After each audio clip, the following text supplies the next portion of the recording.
Welcome back. સુરતની વાત કરીએ કે જ્યાં ક્રેન નમી પડતા દુર્ઘટના સર્જાઈ છે અને આ દુર્ઘટનામાં એક વ્યક્તિએ પોતાનો જીવ ગુમાવવાનો વારો આવ્યો છે અને 4 લોકો ઈજાગ્રસ્ત થયા છે।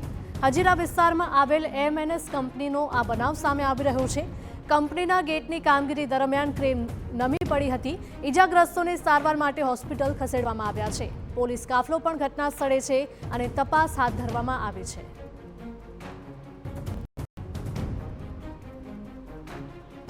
સુરતની આ ઘટના સામે આવી છે। ક્રેન નમી પડતા દુર્ઘટના સર્જાઈ છે અને આ દુર્ઘટનામાં એક વ્યક્તિનું મૃત્યુ પણ નિપજ્યું છે જ્યારે 4 લોકો ઈજાગ્રસ્ત થયા છે। હજીરા વિસ્તારમાં આવેલ એમએનએસ કંપનીનો આ બનાવ સામે આવી રહ્યો છે।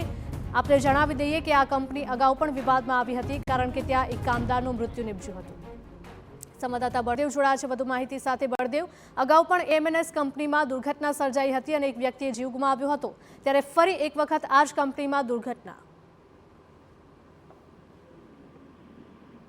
જી બળદેવ, જે રીતે સુરતના હજીરા વિસ્તારમાં આવેલી એમએનએસ કંપની ફરી એક વખત જે વિવાદમાં આવી છે કારણ કે અગાઉ પણ આ જે એમએનએસ કંપનીની અંદર જે બોઇલર જે બ્લાસ્ટ થવાના કારણે જે દુર્ઘટના સર્જાઈ હતી, આવી જ એક જે ઘટના છે તે આજે વહેલી સવારે કંપનીની અંદર બની છે, જેની અંદર જે રીતે ક્રેન જે મારફતે એક ગેટ જે બનાવવામાં આવી રહ્યો હતો અને વહેલી સવારે અચાનક જ જે ક્રેન નમી પડી હતી અને તેના કારણે જે લોખંડના જે પાઇપો જે કહી શકાય છે તે નીચે ધરાશાયી થયા હતા અને ત્યાં કામ કરતા જે મજૂરોને ગંભીર ઈજાઓ પહોંચી હતી, જેની અંદર એક જે કામદાર છે તેનું ઘટના સ્થળે જે મોત થયું છે અને 3 થી 4 લોકોને ગંભીર ઈજા પહોંચતા તાત્કાલિક સારવાર માટે હોસ્પિટલ ખસેડવામાં આવ્યા છે।